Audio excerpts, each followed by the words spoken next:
안녕하십니까. 문답식으로 풀어보는 교과 공부 유진한 채널에 오신 여러분 진심으로 환영합니다. 이 채널은요, 성경 교과를 문답식으로 쉽고 체계적으로 풀어가면서요, 말씀의 핵심을 함께 찾아가는 성경 공부 채널이라고 생각하면 되겠습니다.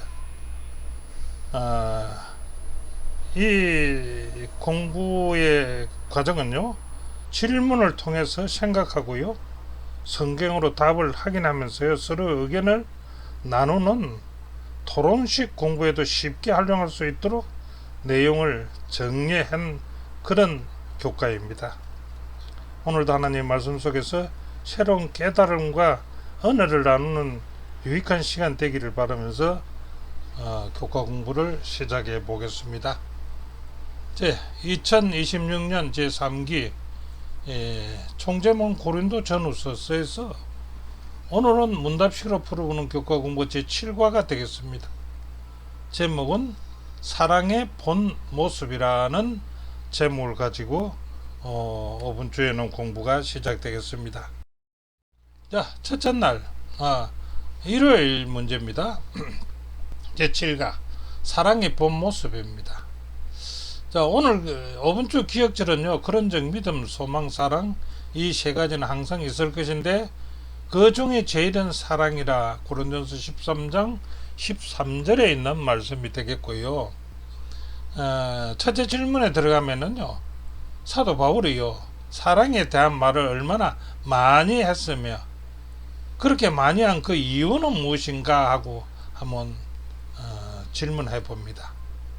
신약 성경에서요, 사랑을 뜻하는 가장 흔한 용어가 아가파오인데요, 그 아가파라는 말은 우리말로는 사랑하다라는 뜻이죠.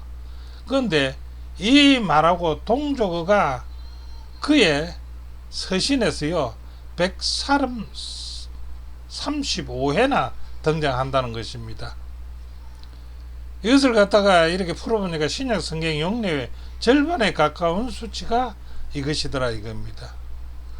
그러니까 이렇게 많이 사용했던 그 이유는 무엇일까요? 그 이유는 사랑은 모든 것을 이긴다는 것이기 때문에 사랑을 이렇게 많이 주장했다는 것입니다. 자, 이번 주에 저자가 가장 강조하려고 한 내용은 무엇일까요? 저자가 강조한 내용. 바울은 사랑을 모든 것 가운데서 가장 큰 덕목으로 소개를 한다는 것입니다. 두 번째는요, 고린도전서 13장을 통해서요, 참된 사랑의 본 모습을 볼 수가 있다는 것이 저자가 주장하는 것입니다. 그 다음에요, 또 저자는요, 사랑을 어떻게 이해하도록 이끄는가를 우리가 한번 또 봅니다. 오늘 교과를 통해서 저자는 사랑을 어떻게 이해하도록 우리에게 이끄는가. 자, 그 첫째가 사랑이란요, 감정이 아니라는 것입니다. 사랑은 감정이 아니고요, 삶과 행동과 말에서 드러나야 되지, 그렇게 아니하면 사랑은 아무 의미가 없다는 것입니다. 두 번째는요, 사랑의 본을 알기 위해서는요, 저자는요, 우리를 예수님의 생애에서 나타나는 그 예수님의 사랑 앞으로 우리를 이끄신다는 것입니다.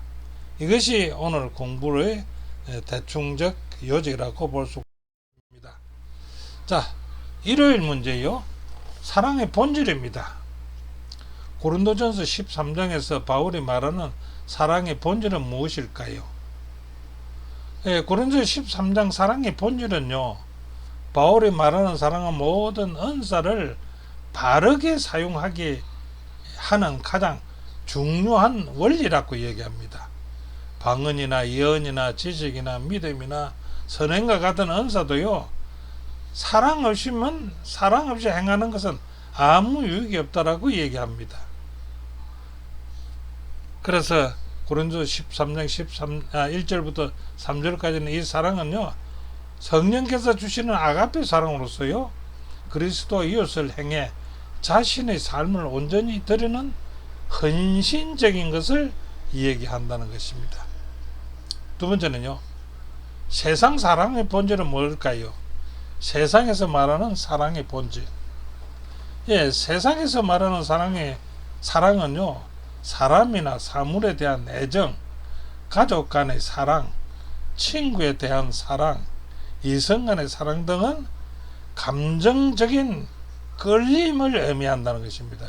이는 세상 사랑은 감정적이라 이거죠.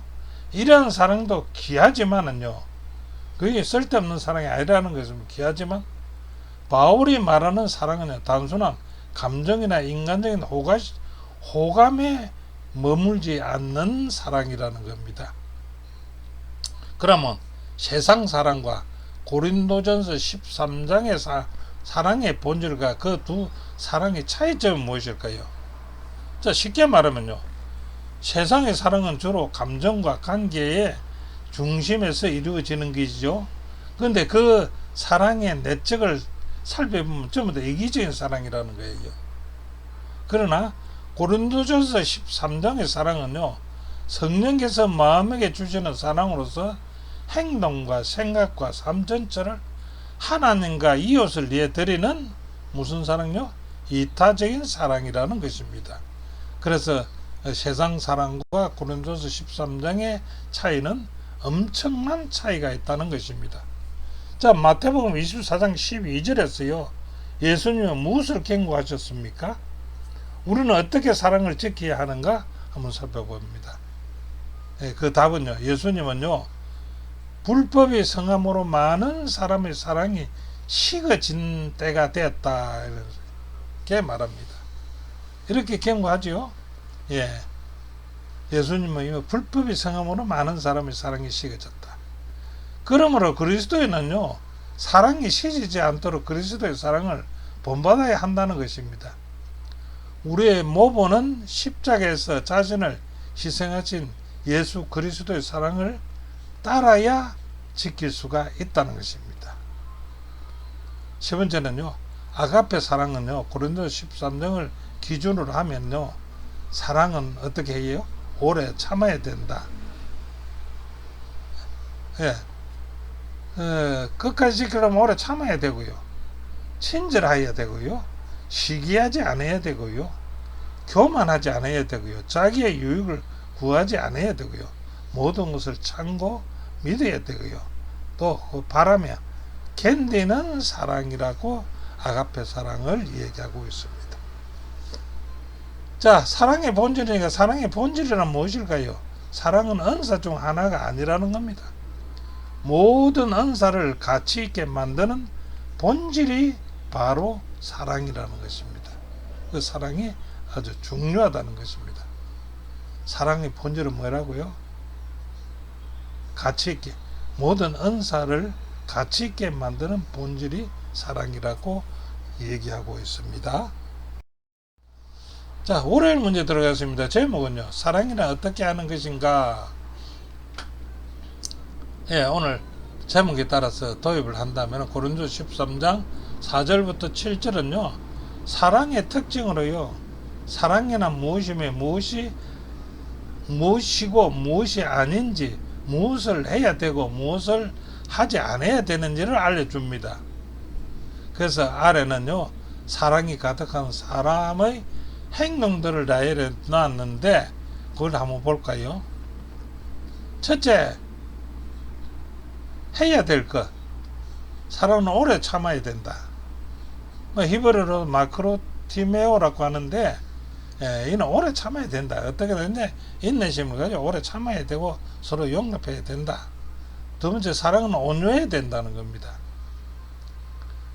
예, 뒷설명은 여러분들이 차근차근 읽어보시고요. 세 번째, 사랑은요, 진리와 함께 기뻐해야 된다는 것입니다. 그 다음 네 번째, 사랑은 모든 것을 참아야 된다는 것입니다. 다섯 번째는 사랑은 모든 것을 믿어야 된다는 것입니다. 여섯 번째, 사랑은 모든 것을 바라야 된다는 것입니다. 일곱 번째, 사랑은 모든 것을 견뎌내야 된다라고 얘기하고 있습니다. 그래서 고린도서 13장 4절부터 7절의 사랑의 특징은요, 무엇을 해야 되는가? 이것을 이제 알아봤습니다. 화요일 문제는 무엇을 안 해야 되는가를 또 배우게 됩니다.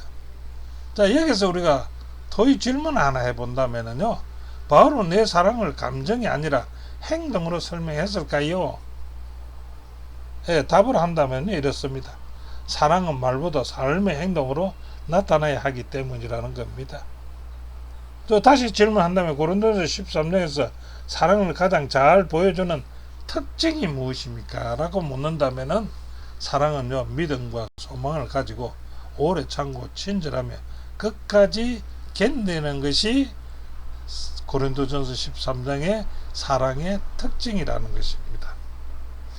자, 월요일 보고 화요일 문제는 사랑에는 어떻게 하지 않는 것인가요? 월요일 문제는 사랑은 해야 될 일, 화요일 문제는 사랑은 하지 않아야 될 일. 자, 토요일 문제는요, 고린도전서 13장 4절부터 7절에서 바울은 사랑이나 무엇을 하는가와 무엇을 하지 말아야 하는가도 함께 설명하지요. 어제는 무엇이냐? 해야 될 것. 오늘은 하지 말아야 할 것을 한번 살펴봅니다. 어제는 7가지는 오늘은 8가지입니다. 하지 말아야 될 것은 8가지입니다. 첫째, 사랑은 시기하지 않아야 된다는 것입니다. 설명은 한번 읽어보시기 바랍니다. 두 번째, 사랑은요, 자랑하지 않아야 된다는 것입니다. 세 번째, 사랑은 교만하지 않아야 된다는 것입니다. 네 번째, 사랑은요, 무례에 행하지 않아야 된다는 것입니다. 다섯 번째, 사랑은요, 자기 유익만을 구하지 않아야 된다는 것입니다. 이타적인 사랑을 얘기하는 거지요. 여러분, 사랑은 쉽게 성내서는 안 된다는 것입니다. 일곱 번째, 사랑은요, 악한 것을 기억해서는 안 된다는 것입니다. 여덟 번째, 사랑은요, 불의를 기뻐하지 않아야 된다. 자, 이 8가지가 우리가 사랑에 대해서는 하지 말아야 될 것이 있습니다. 사랑하노라 하고 시기하고 자랑하고 교만하고 무례에 행하고 자기 유익을 이해하고 성을 잘 내고 악한 것을 기억하고 불의를 기뻐하는 것은 사랑이 아니라는 것이지요. 자, 결론은요, 참된 사랑은요, 내가 하고 싶은 대로 행동하는 것이 아니라는 것입니다. 사랑은 상대를 아프게 하는 태도를 버리고 하나님께서 기뻐하시는 성품을 나타내는 것이 우리 고린도서 13장 나오는 사랑이라는 것입니다. 자, 수요일 문제입니다. 예수님의 초상화. 초상화란 말은 무슨 말인지 아시죠? 이 초자는 닮을 초자입니다. 닮다. 행상상자입니다. 행상을 그 다음에 그림이라는 거지요. 그래서 행상을 닮은 그림이다. 근데 예수님의 행상을 닮은 초상화가 오늘 여기서 배울 겁니다. 여기서 그림을 하나 그려놔 놓고 하는 것이 아니라 그 성품을, 사랑의 성품을 보면서 예수님의 초상화가 어떻는가 하는 것을 우리가 한번 따져봐야 되겠습니다. 자, 고린도전서 13장 4절부터 7절에요, 사랑은 누구를 가장 잘 묘사한 것일까요? 놈이 예수님이죠. 자, 답은 고린도전서 13장에서 나타난 사랑의 모습은요, 예수 그리스도의 성품을, 예수님의 얼굴이 아니고 예수님의 성품을 가장 완전하게 보여준다. 거기 보면 오래 참고 친절하고 자기의 유익을 구하지 아니하고 모든 것을 견디고 끝까지 사랑하신 분은 오직 예수님 뿐이라는 것입니다. 따라서 이 말씀은요, 사랑의 정의인 동시에 예수님의 초상화가 된다는 거다. 예수님의 닮은 꼴이 된다는 것입니다. 자, 예수님의 초상화 모습을 어떻게 이루었다고 묘사하고 있는지를 한번 살펴본다면, 첫째요, 예수님은 오래 참으셨다는 것입니다. 그래서 죄인을 끝까지 기다리고 인내하셨다는 거지요. 사도 바울도 예수님 오래 참으심으로 그 궁일함을 입었지 않습니까? 두 번째는요, 예수님은요, 친절과 온유를 베푸셨다고 합니다. 그렇지요? 그 병든 자와 죄인, 연약한 자를 긍휼히 여기시고 인자하게 대하셨다는 거 아닙니까? 예수님의 인자하심은 사랑의 친절을 보여주는 것이다 라고 얘기합니다. 세 번째, 예수님은요 진리와 함께 기뻐하셨습니다. 언제나 아버지의 뜻을 행하시면서 진리 안에서 기뻐하셨다는 것이 우리 요한복음 15장 9절부터 11절의 말씀이 되겠지요. 네 번째는요, 예수님은 모든 것을 참고 견디셨다는 겁니다. 무엇까지요? 십자가의 고난까지도요. 자, 다섯 번째는 예수님은요 사람의 가능성을 보고 믿었다는 것입니다. 그 결과가 뭐가 나옵니까? 핍박자였던 바울도요 장차 하나님의 큰 일꾼이 될 것을 보고 믿고 택하셨지요. 자, 여기서 교훈을 한번 살펴본다면 고린도전서 13장에요 사랑을 예수님을 이미 완전하게 초상했죠. 나타내 보이셨기에 우리는 예수님을 바라보고 예수님 얼굴을 바라보는 것에 이것을 바라보고 그분의 사랑을 본받을 때 성령의 능력으로 그 사랑을 우리도 실천할 수 있다라고 얘기하고 있습니다. 자, 그 다음에 목요일 문제입니다. 목요일은요 제목이 믿음, 소망, 사랑입니다. 자, 사랑이란 무엇을 하고 무엇을 하지 않는지를 우리는 다 배웠습니다. 다시 한번 복습 삼아 한다면은 하지 않을 것이 있습니다. 뭡니까? 시기하지 않고, 자랑하지 않고, 교만하지 않고, 무례히 행하지 않고, 자기 유익을 구하지 않고, 쉽게 성하지 아니하는 건요. 해야 할 것도 배웠지요. 오래 참아야 하고요, 온유해야 하고요, 진리를 기뻐해야 하고요, 믿어야 하고요, 바라야 하고요, 견뎌야 하고요, 남의 유익을 위해서 일해야 한다는 것입니다. 이게 해야 할 것들입니다. 왜 바울은요 사랑의 영원성을 강조하는가? 사랑의 영원성. 자, 답은요 성령의 은사는 교회를 세우기 위한 것이죠. 그런데 그 성령의 은사는요 그 목적이 이루어지면은 끝납니다. 그렇지요? 예언이나 방언도요, 부분적인 지식도요 장차 사라질 것이라는 겁니다. 그 목적이 이루어지고 나면요. 그러나 사랑은요 사라집니까? 아닙니다. 왜요? 하나님의 본성이기 때문에요 그거는 영원히 없어지지 않는다는 것을 우리가 고린도서 8장부터 13절에 있는 것, 13장 8절부터 13절에 있는 것을 보면 그것을 느낄 수가 있습니다.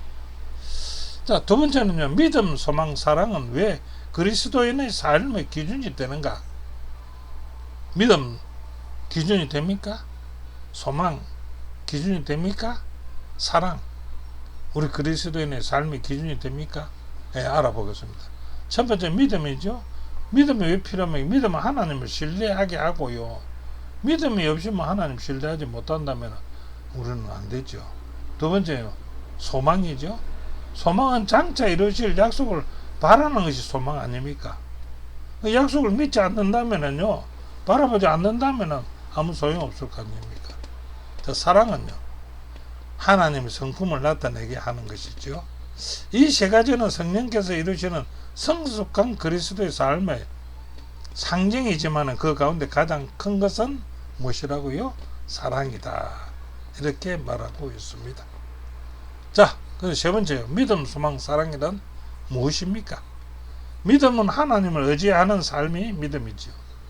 소망은 하나님의 약속을 끝까지 기다리는 것이 삶이 소망이지요. 사랑은 하나님을 닮아가는 삶이고 영원히 계속될 삶이지요. 자, 사랑은 새 하늘과 새 땅에서도 영원히 계속되는 것입니다. 왜냐요?